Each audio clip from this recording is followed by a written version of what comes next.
I'm Margaret Hemlock, 72, a woman, and I was faced with an impossible choice when my estranged daughter demanded I raise her second family after abandoning her first. My life, the one I had painstakingly rebuilt from the rubble of a broken heart, was threatening to crumble all over again. And this time, I wasn't sure I had the strength to survive it. It's a funny thing, the quiet. For years after my husband, Richard, passed, the silence in our little two-bedroom condo was a roaring beast. It was the sound of absence, the sound of a life ending. But for the last 12 years, the quiet in my house has been a different thing entirely. It's a gentle, humming quiet, the kind that settles over a home filled with love and routine. It's the sound of peace earned through fire and tears. It's the sound of my grandsons, Leo and Sam, sleeping down the hall. Or it was. My story, the one that matters, doesn't begin with Richard's passing, as sad as that was. It begins 5 years later on a Tuesday. I remember it was a Tuesday because I was pruning the rose bushes Richard had planted for me, the thorns catching on my gardening gloves. My older daughter, Sarah, had always been the steady one. She was a planner, a list maker, a responsible adult even when she was a child. She married her high school sweetheart, had two lovely children of her own, and called me every Sunday like clockwork. And then there was Chloe. Chloe was my sunbeam and my storm cloud all rolled into one. She had a laugh that could charm the birds from the trees and a spirit so wild it could never be tamed. Where Sarah was cautious, Chloe was reckless. Where Sarah built foundations, Chloe chased horizons. I loved them both with every fiber of my being, but they were as different as dawn and dusk. Chloe floated through life on a cloud of charisma and broken promises. Dee had a string of jobs she quit on a whim, and a string of boyfriends who were always the one, for a few dazzling months before they were. Her boys, Leo and Sam, were the products of one of those fiery, short-lived romances. Their father was out of the picture before Sam had even learned to walk. Chloe adored them in her way. She would shower them with affection and cheap toys one moment and then leave them with me for a weekend that stretched into a week the next, chasing some new, exciting dream. "I just need to find myself, Mom," she'd say, and her eyes would be so earnest, so full of hope that I'd always relent. The last time she said it, Leo was 4 and Sam was 2. She had a new dream, this one in California. A man, a job opportunity, a life that shimmered with promise on the other side of the country. "It'll just be for a little while," she promised, kissing the sleeping heads of her sons. "I'll get settled and I'll send for them, I swear." I packed their little dinosaur suitcases. I watched her car pull away from the curb, her hand waving brightly out the window. A week turned into a month. The phone calls became less frequent. Her promises grew vague. The money she was supposed to send never materialized. 6 months in, during a tense, static-filled call, the truth finally came out. "I can't do it, Mom," she'd whispered, her voice thin and reedy. "I'm not cut out for this. They're better off with you. You're better at it." And just like that, the line went dead. I stood in my kitchen, the receiver buzzing in my ear, and felt the floor drop out from under me. I was 60 years old, I was a widow, and I was suddenly the sole parent to a 4-year-old and a 2-year-old. The betrayal was a physical thing, a shard of ice in my chest that didn't melt for years.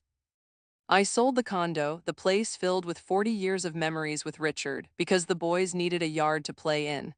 I drained my retirement account, the one Richard and I had so carefully built for a future of quiet travels, to afford a modest 3-bedroom house in a good school district. My dreams of seeing the Italian coast or the Scottish Highlands evaporated, replaced by parent-teacher conferences and trips to the pediatrician. But a strange thing happened. Amidst the chaos and the sacrifice, a new life began. The roaring silence of my grief was filled with the sound of little boy laughter, of Lego bricks being tipped onto the floor, of bedtime stories and scraped knees. Leo, serious and sensitive, and Sam, my little whirlwind of energy, became the center of my universe. They healed me as much as I raised them. We became our own little family, a tight-knit unit of 3. Sarah was our rock, always there with a home-cooked meal, a shoulder to cry on, or a stern word for her absent sister. We built a life, a good life, a quiet, peaceful, happy life. 12 years passed, 12 years of school plays and soccer games, of birthday parties and summer vacations at the lake. Leo was now 16, a thoughtful young man with his father's eyes and my quiet determination. Sam was 14, a popular, funny Dee, who was the spitting image of the girl who had left him behind. The shard of ice in my chest had finally dissolved, replaced by a fierce, protective love for these two boys who called me Graham. I thought the story of Chloe was over, a painful chapter closed and tucked away. I was wrong, it was only the prologue. The day it all started again was a Thursday, a perfectly ordinary Thursday in October. The air was crisp and the maple tree in our front yard was a blaze of orange and red. I was in the kitchen trying to decipher Leo's calculus homework with him at the table, while Sam was in the living room, the sounds of some violent video game blasting through the house. It was domestic, chaotic, and normal. My phone buzzed on the countertop. I glanced at the screen, expecting it to be Sarah confirming our plans for dinner that weekend. The name that flashed on the screen was Chloe. My breath caught in my throat. A jolt, cold and sharp, went through me. 12 years of quiet, and her name still had the power to feel like a punch to the gut. The boys didn't notice. Leo was still frowning at a quadratic equation, and Sam was yelling at his friends through his headset. I picked up the phone, my thumb hovering over the green button. 100 emotions swirled in my head. Anger, curiosity, a flicker of that old, stupid hope. I stepped into the laundry room and closed the door, the hum of the dryer a weak shield against the past. I pressed accept. "Hello," I said, my voice steadier than I felt. Mom." It was her, older, a little rougher around the edges, but unmistakably Chloe. And she was crying. Not her soft, manipulative tears I remembered, but harsh, ragged sobs that sounded torn from her very soul. "Mom, I didn't know who else to call," she gasped. "Chloe, what is it? What's wrong?" I asked, my heart starting to pound a frantic rhythm against my ribs. "Everything's wrong," she choked out. "I've made such a mess of things, I'm in so much trouble." Old instincts kicked in, the maternal urge to soothe, to fix. "Where are you? Are you okay?" "No, I'm not okay," she wailed. "I'm back in the state. I've been staying with a friend, but she kicked me out. I have nothing, Mom, nothing. My boyfriend, he left me. He took everything." My mind was racing. Back in the state? For how long? Why hadn't she called? Why now? Chloe, slow down. What happened? There was a pause and then a sound that would change everything. It was a small, fretful cry, a baby. My blood ran cold. "Chloe, what was that?" She's why I'm calling," she whispered, her voice cracking. "I have a baby, Mom, a little girl. Her name is Ren. She's 2 months old." A baby, a granddaughter I never knew existed.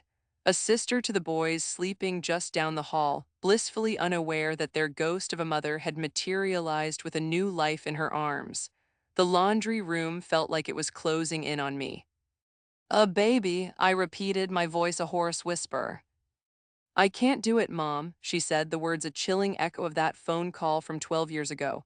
"I have no money, no place to live. I went to social services. They said my only option is foster care." She broke down completely then, her sobs so violent I could barely understand her next words. "I can't do that to her. Please, Mom, you have to take her, just for a little while, just until I can get back on my feet. Please don't let them take my baby." It was an ultimatum wrapped in a plea, a gun to my head disguised as a cry for help. The past came rushing back with the force of a tidal wave, the sleepless nights, the financial ruin, the crushing loneliness, the monumental task of raising two traumatized children on my own. I had done my time, I had paid my dues, I had earned my peace. And here she was, asking me to do it all over again. For her, for a baby who was a stranger to me. "Chloe," I started, but I had no words. What could I possibly say? "If you don't, I'm walking into that DSS office tomorrow morning and signing her over," she said, her voice now flat, devoid of emotion. It was blackmail, pure and simple.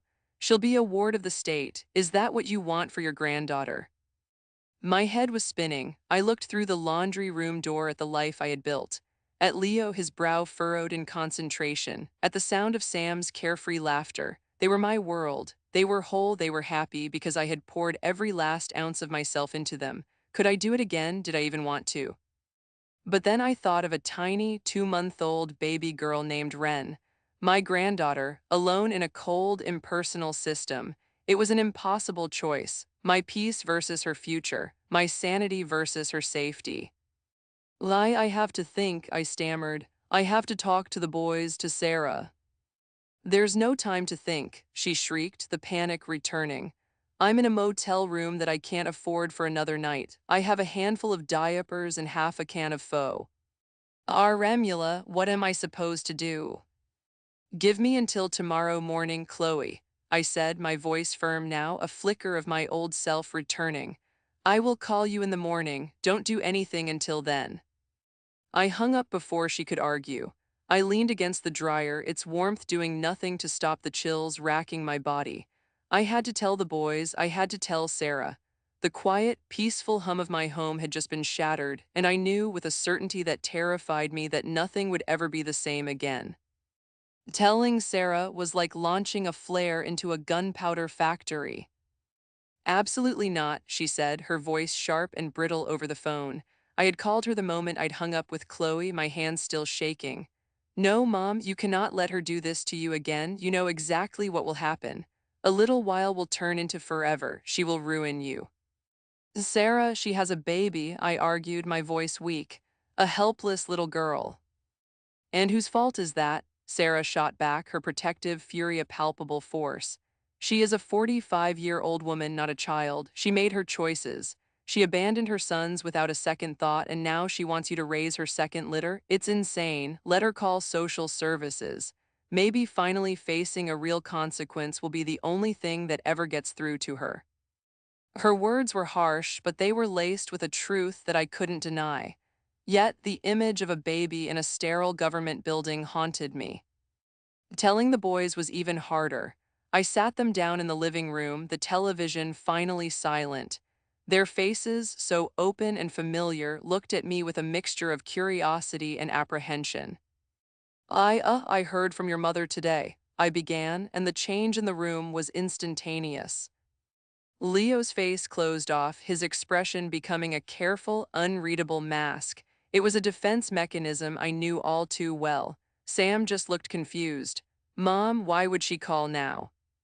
I told them everything. The call, the desperation, the baby. I watched their faces as the reality of my words sunk in. Leo's jaw was tight, his knuckles white where he gripped the arm of the sofa. Sam just looked sad, a deep, profound sadness that made my own heart ache.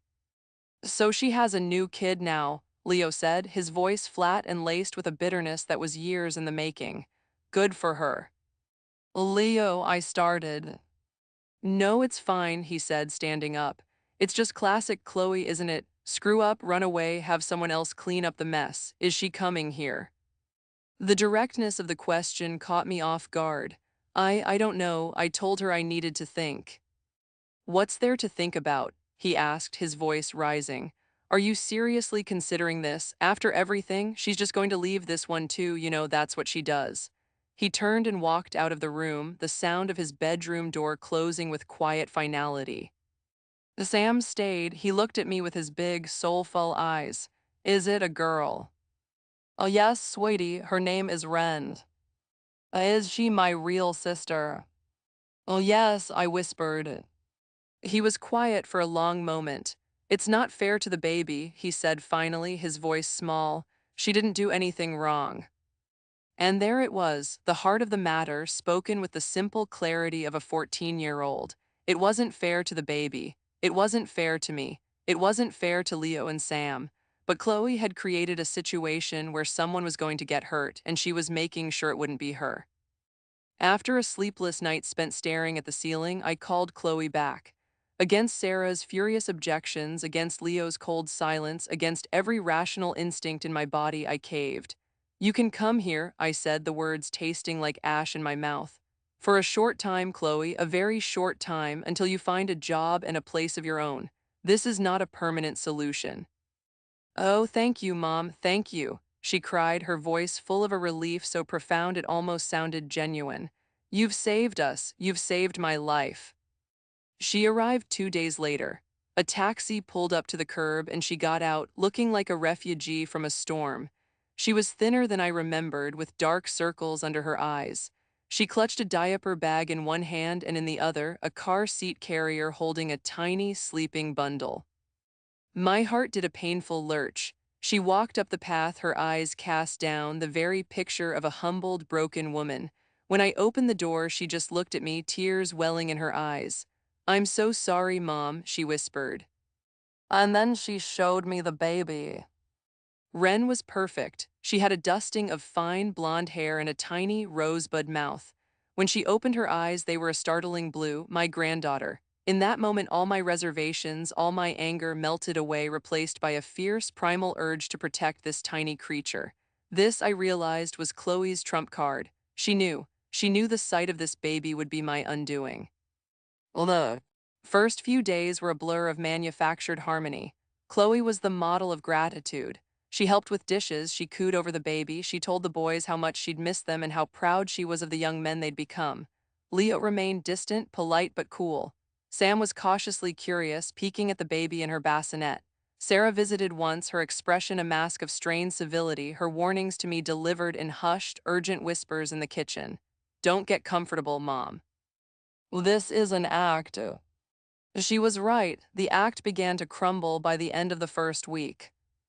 It started subtly. Chloe would sleep in later and later, claiming exhaustion from the baby being up all night, even though I was the one who got up for the 2 a.m. and 4 a.m. feedings because Chloe was a heavy sleeper. Her attempts to look for a job consisted of lazily scrolling through her phone for an hour before declaring everything was hopeless. She left dirty diapers in the living room. Her promises to run to the store for formula were forgotten, leaving me to make the trip and pay for it. My home, my peaceful sanctuary, was suddenly filled with the scent of sour milk and the sound of a baby's cries. My routine was obliterated. I was 72 years old and I was back to sterilizing bottles and changing diapers, my arthritis flaring up from rocking a baby for hours on end. I was exhausted, physically and emotionally. The financial strain was immediate. Diapers, formula, baby clothes, all of it added up with frightening speed. When I gently tried to ask Chloe about her finances, or if she'd applied for any government assistance like WIC, she had a spectacular meltdown. "I told you he took everything," she sobbed, collapsing onto the sofa. "I have nothing, I'm a worthless failure. Is that what you want me to say? You've always thought I was a screw-up, just admit it." It was a masterclass in manipulation. She twisted my genuine concern into an attack on her character, forcing me to retreat, to apologize, to soothe her fragile ego. And so I did. I kept paying for everything, telling myself it was temporary. It was for Ren, but a cold knot of dread was tightening in my stomach. I was walking into the same trap I had barely escaped 12 years ago, and this time my eyes were wide open. I was not just being used. I was actively participating in my own destruction. The weeks that followed were a slow-motion nightmare. Chloe settled into our home not as a temporary guest, but as a queen in exile. Her performance of the destitute single mother had been replaced by an air of entitled lethargy. She treated me less like her mother who was saving her, and more like an unpaid nanny and housekeeper. The house, once a reflection of my calm and orderly life, descended into chaos. The living room was permanently cluttered with baby paraphernalia. The sink was always full of unwashed bottles. The laundry basket overflowed with tiny, stained onesies. My life, which had revolved around the predictable rhythms of the boys' school schedules and my own quiet pursuits, now revolved around Ren's feeding times and Chloe's mercurial moods. The financial bleed was becoming a hemorrhage. It wasn't just the formula and diapers anymore. Chloe would mention offhandedly that Ren needed a special kind of lotion for a non-existent rash or a new, more expensive brand of pacifier. Then came her own needs. "My back is killing me from that cheap motel mattress. I really need a good pillow," she'd sigh. Or, "All my clothes are so old and worn out, I feel so frumpy. I can't even look for a job looking like this." Each request was a test, a new boundary for her to push. Each time I gave in, digging into the savings I had so carefully tried to rebuild, the knot of dread in my stomach tightened. I was funding her life while she made no effort to build one of her own. Her job searches were a farce. She'd sit at the kitchen table with my laptop, clicking aimlessly for 20 minutes before snapping it shut. "There's nothing out there for someone like me," she'd declare with a dramatic sigh. "No education, a gap in my resume.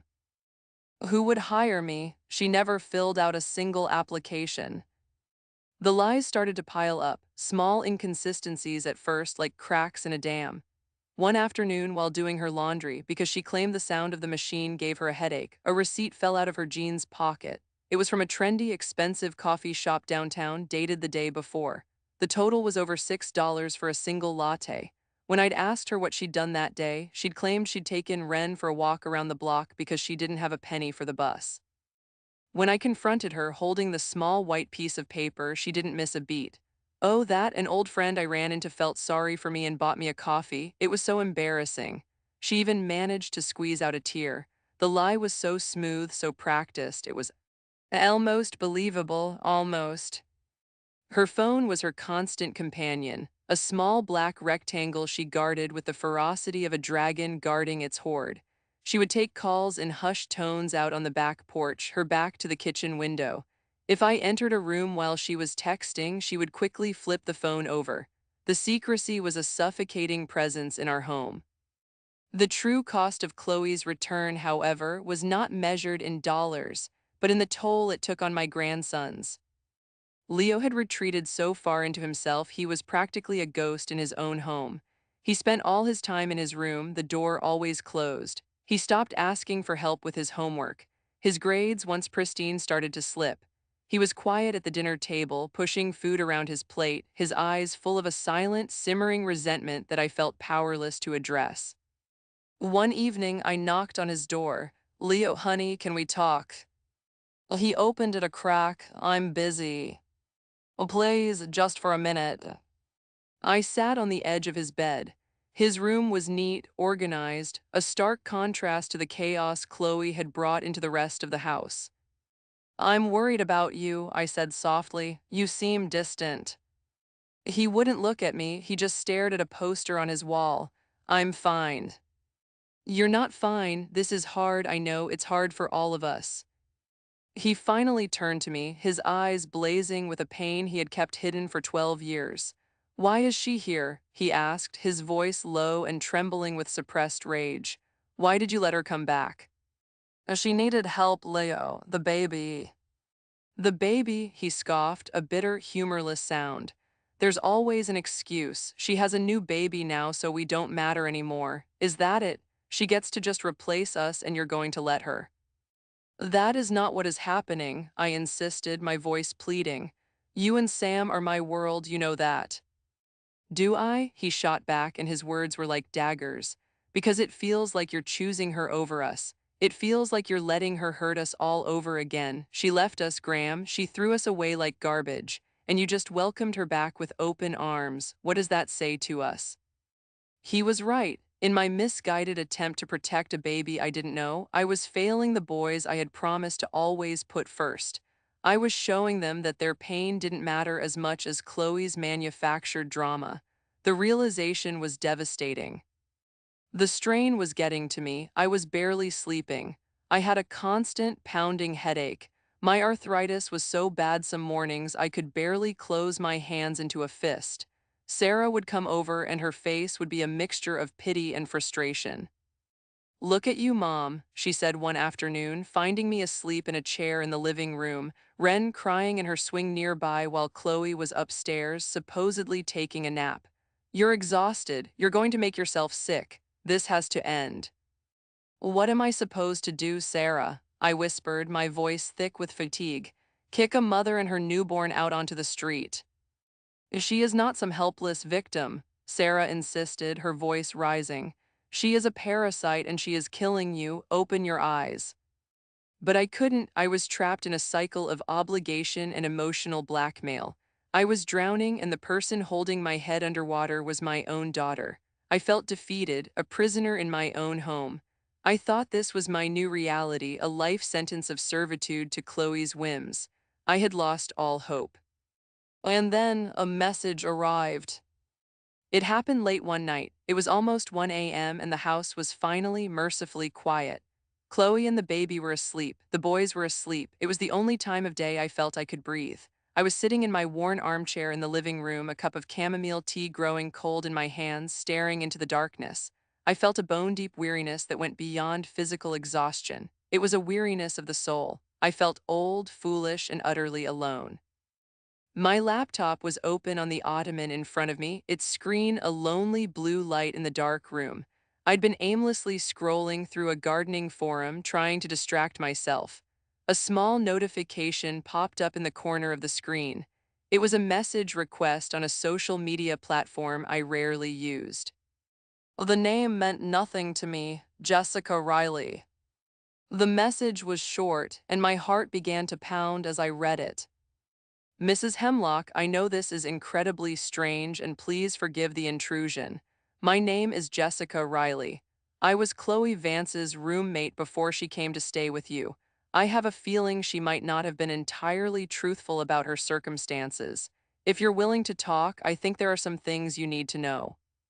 I read the message 3 times. My first instinct was suspicion. Was this a friend of Chloe's, part of some new elaborate scam? But there was a directness to the words, a sincerity that felt different.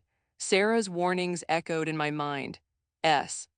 Omithing isn't right. Leo's hurt face flashed before my eyes. You're letting her hurt us all over again. My desperation outweighed my caution. My fingers trembled as I typed a reply. Hello, Jessica. This is Margaret Hemlock. I'm willing to listen. I didn't have to wait long. Almost immediately, 3 dots appeared indicating she was typing.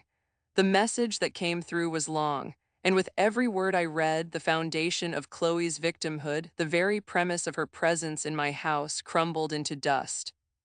Jessica laid out the truth methodically and with devastating clarity. Chloe hadn't been kicked out, she had left voluntarily. Chloe wasn't broke, far from it. Her ex-boyfriend, the one she claimed had taken everything, had actually given her a significant private settlement to avoid a legal battle when they split up. Jessica didn't know the exact amount, but she knew it was in the 5 figures. She kept it in a separate bank account you wouldn't know about, Jessica wrote. She bragged about it, she called it her getaway fund. The story about me being her only option was a lie. Her ex had offered to pay for a small apartment for her and the baby and provide monthly child support. Chloe had refused.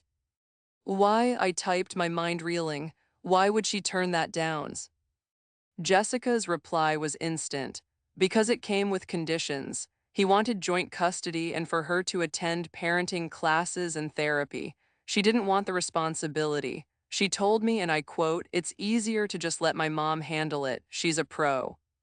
The casual cruelty of that statement knocked the wind out of me. I wasn't her mother, I was a convenience. I wasn't a savior, I was a strategy. But Jessica wasn't done. The final blow was the most damning. She explained that Chloe hadn't just been lying, she'd been stealing. Small amounts at first, cash from Jessica's wallet, but it had escalated. Jessica had caught her using her credit card information to buy expensive clothes online. That was why Chloe had to leave. Jessica had confronted her and given her a choice, get out or she'd call the police. I felt so sorry for the baby, I didn't call the cops, Jessica wrote. I just wanted her gone. But then a friend of hers told me her plan was to come dump the baby on you, and I couldn't live with that. She's been manipulating everyone. Me, her ex, and now you. As if sensing I might still harbor some doubt, some maternal instinct to disbelieve the horrific truth, Jessica sent one last message. It was a series of screenshots. They were from a text conversation between Chloe and another friend. I saw my daughter's name, my daughter's words, laid bare in stark black and white. Chloe got here yesterday. The waterworks did the trick. Mom folded like a cheap suit. A friend, lol, knew she would. How's the new setup? Chloe, perfect. Private room, free food, and a 24/7 live-in nanny. I can finally catch up on sleep. Graham is so happy to have a baby in the house she doesn't even see she's being played. Friend, how long you think you can ride it out? Chloe, hoping for at least a year. Let her get attached to Ren. By the time I'm ready to leave, she'll be begging me to let the kids stay. I'll be free and clear. I stared at the screen, at the callous, calculating words. The woman who had written those texts was a stranger to me. The loving, if troubled, daughter I thought I knew was a fiction. This person was cold, she was predatory. The shard of ice I thought had melted in my chest 12 years ago was back, but it wasn't a shard of pain. It was a glacier of cold, hard rage. The fog of guilt and obligation that had clouded my judgment for weeks evaporated in an instant, replaced by a blinding, absolute clarity. The tears that streamed down my face weren't tears of sadness or self-pity. They were tears of fury, fury at her deception, fury at my own blindness. I picked up my phone. I didn't hesitate. I called the one person I knew would stand with me. "Sarah," I said when she answered, my voice quiet but vibrating with a strength I hadn't felt in years. "It's me. You were right. You were right about everything. And I need you to come over tomorrow. We're going to end this." The next morning, the house felt like the calm before a hurricane. I moved with a deliberate, icy composure that I hadn't possessed in months. I made breakfast for the boys, my hands steady as I flipped pancakes. Leo watched me, a question in his eyes. He could sense the shift in the atmosphere. I gave him a small, reassuring nod. "It's going to be okay." Chloe drifted downstairs around 10, yawning, a caricature of maternal exhaustion. She was dressed in sweatpants and one of my old cardigans. "Morning," she mumbled, heading for the coffee pot. Ren was up all night. I knew for a fact that Ren had slept for a solid 7 hours. I had been the one to check on her twice. "Is that so?" I said, my voice dangerously neutral. I watched her pour mug of coffee, completely oblivious. The sight of her, so comfortable in her deceit, fueled the fire in my veins. Sarah arrived at 11, just as I'd asked. The boys had already left for a weekend camping trip with their scout troop, a stroke of luck that felt like a gift from the universe. They didn't need to witness this. Sarah walked in, took one look at my face, and knew. She gave my arm a firm squeeze, her presence a silent promise of support. "Sarah, what a nice surprise," Chloe said with false brightness from the sofa, where she was scrolling on her phone while Ren fussed in her swing. "Hello, Chloe," Sarah said, her voice devoid of warmth. This was it. I took a deep breath, walked over to the swing, and turned it off. The sudden silence made Chloe look up, a flicker of annoyance on her face. "Mom, she'll start crying." "Let her," I said. I turned to face her. Sarah stood beside me, a united front. "Chloe, we need to talk." "Okay," she said, drawing the word out, sensing the trap. She put her phone down. "What's this about? You both look so serious." I sat in the armchair opposite her. "I want to talk about your situation," I began, keeping my voice level. "I want you to be completely honest with me. Tell me again about your finances. Tell me again about why you had to leave your roommate's apartment." Chloe's eyes darted between me and Sarah. She was cornered and she knew it. She immediately launched into her well-rehearsed performance. Her eyes welled up. Her lip began to tremble. "I don't understand why you're attacking me," she whimpered. "I told you everything. My ex took all my money. My friend kicked me out because she couldn't handle having a baby around. I have nothing. Why do you keep torturing me about it?" I let her finish. I let the silence hang in the air for a long, uncomfortable moment. And then I reached for the manila envelope I had placed on the end table. "That's a very sad story, Chloe," I said, my voice as cold as ice. "The problem is none of it is true." I opened the envelope and took out the papers inside. I had stayed up half the night printing everything. I laid them on the coffee table between us, one by one. "This," I said, tapping the first page, "is a printout of my conversation with your roommate, Jessica Riley, the one you said kicked you out. Funny, she seems to remember you leaving after she caught you stealing from her." Chloe's face went pale. The color drained from her cheeks, leaving a pasty, sickly gray. "She's lying. She always hated me." "Is she?" I continued, placing the next set of papers down. They were the screenshots from Jessica, the texts. "Then I suppose her friend, the one you were texting with, is lying too." I watched her eyes scan the words she herself had written. "Mom folded like a cheap suit. 24/7 live-in nanny. I'll be free and clear." There was no recognition of guilt on her face. There was only the raw, primal fury of a predator whose camouflage has been stripped away. The mask didn't just slip, it shattered. "You went behind my back," she hissed, her voice a venomous whisper. "You talked to that psycho, you invaded my privacy." "My privacy," I shot back, my own voice rising to meet hers, all pretense of calm gone. You have been living in my house, eating my food, spending my money, and emotionally blackmailing my entire family for weeks under completely false pretenses. You have lied to me about everything. The money from your ex, the theft, the reason you're here. You came here not as a daughter in need, but as a con artist looking for her next mark. You have no idea what I've been through, she shrieked, jumping to her feet. The baby, startled by the shouting, began to cry in earnest. Chloe didn't even glance at her. Oh, I think I have a very clear idea now, Sarah interjected, her voice cutting through the air like a knife. You're a user, Chloe, you always have been. You used your ex, you used your friend, and you were more than happy to use mom until she had nothing left to give, just like you did before. This isn't about you, Sarah, Chloe spat, whirling on her sister.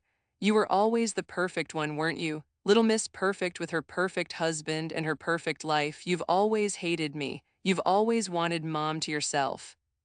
I wanted mom to be safe, Sarah yelled back. I wanted her to be happy, something you have never once cared about.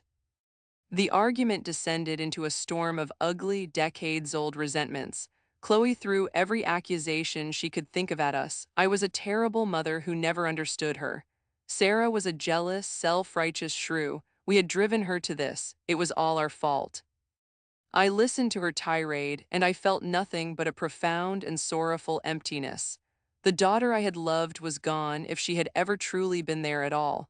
In her place was this raging, manipulative stranger. Finally, her anger spent, she stood panting in the middle of my living room. The only sound was the wailing of her daughter. I stood up, my body aching but my resolve like steel. It's over, Chloe, I said, my voice quiet again, but this time it was the quiet of absolute finality. The storm had passed, now came the reckoning. Chloe stared at me, her chest heaving, her face a mess of rage and disbelief. She looked like a cornered animal ready to bite. What does that mean, it's over? She sneered. What are you going to do? Kick me out, your own daughter, with your infant granddaughter? You won't do it, you don't have the guts. It was her last-ditch effort, her final, desperate play at manipulation. She was betting on my weakness, on the maternal guilt she had exploited her entire life. She had miscalculated. You're right, I said calmly. I'm not going to kick you out. You are going to pack your bags, you are going to pack your daughter's bags, and you are going to leave my house. A flicker of genuine shock crossed her face. You're choosing her over me, she sputtered, gesturing vaguely towards Sarah. No, Chloe, I said, and my voice was steadier than it had been in years. For the first time in a very long time, I am choosing me, I am choosing my home. I am choosing Leo and Sam, the sons you abandoned and who I will not allow you to hurt again. This is not a hotel, I am not your servant, and my love is not a resource for you to drain until it's dry. I walked over and picked up the crying baby from her swing. I held Wren close, her tiny body warm against my shoulder, and looked my daughter dead in the eye. And you will not be doing this to her, I said, my voice low and fierce. This cycle of neglect and manipulation ends now, it ends today. I laid out the ultimatum, the words coming to me with a clarity born of absolute certainty. Here is what is going to happen. You are going to take that settlement money your ex gave you, the money you lied about, and you are going to find an apartment. You are going to take the child support he offered. You are going to enroll in parenting classes, and you are going to find a therapist. You are going to learn how to be a mother to this beautiful, innocent child. You are going to take responsibility for your own life. Oh, she just stared at me, dumbfounded.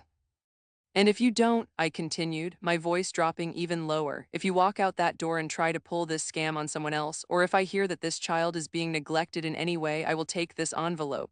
I held up the manila folder full of evidence, and I will personally walk it into the county social services office.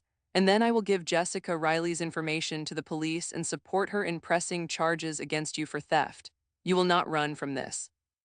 You will not abandon another child. You will finally, for once in your life, face the consequences of your actions.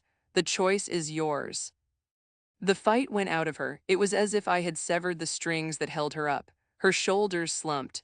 The rage in her eyes was replaced by a hollow, empty defeat. She knew she had lost. There were no more lies to tell, no more angles to play. Without another word, she turned and walked upstairs. Sarah and I stood in the living room, listening to the sounds from above, drawers opening and closing, the angry zip of a suitcase. I rocked Ren gently, whispering soothing words to her, my heart breaking for her. She was the innocent casualty in a war she never asked for. An hour later, Chloe came down the stairs, pulling a suitcase behind her, the diaper bag slung over her shoulder. She didn't look at us. She walked to the front door, her hand on the knob. She paused, her back still to us. "I needed you," she whispered, her voice barely audible. "I just needed my mother." It was her last, pathetic attempt to wound me, to frame herself as the victim one final time. The old me would have crumbled. The old me would have rushed to her, full of apologies and promises. But the old me was gone. "I have been your mother every single day of your life, Chloe," I said softly. "I'm the one who is always here. You're the one who keeps leaving." She flinched, then opened the door and walked out, closing it softly behind her. I stood there for a long moment, holding my granddaughter, listening to the sound of the taxi pulling away from the curb. The silence that descended on the house was different from any I had known before. It wasn't the silence of absence or the silence of peace. It was the silence of a battle finally won. I looked at Sarah and her eyes were full of tears, but she was smiling. She came and wrapped her arms around both me and the baby. I finally let myself break, sobbing into my daughter's shoulder. They were tears of grief, of relief, of pain, and of a profound, earth-shattering liberation. The days that followed were quiet. When the boys came home from their trip, I told them Chloe was gone.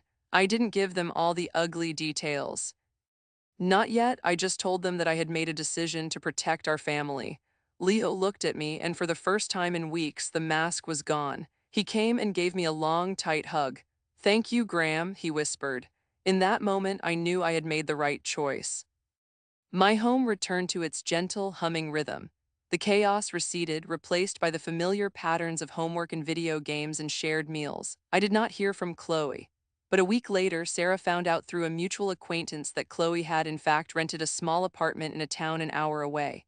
It was a start. Whether she would follow through on the rest, only time would tell. My hope for her was a flickering ember, but it was no longer my job to fan it into a flame. My job was here in this house with these boys. My job was to protect the peace we had fought so hard to build. I had not gained another child to raise, but I had won back something far more precious: my life, my home, and my self-respect. For a long time, I believed that a mother's love was supposed to be a bottomless well of sacrifice. I thought that to be a good mother, a good grandmother, you had to give and give until there was nothing left of yourself. I was wrong. Love isn't just about saying yes. Sometimes the most powerful, most loving thing you can do for your family and for yourself is to say no. Setting a boundary isn't an act of rejection, it's an act of preservation. It's teaching others and reminding yourself that you have value beyond what you can offer. I had to almost lose everything to finally learn that I was worth saving too. And that's my story. Thank you for listening.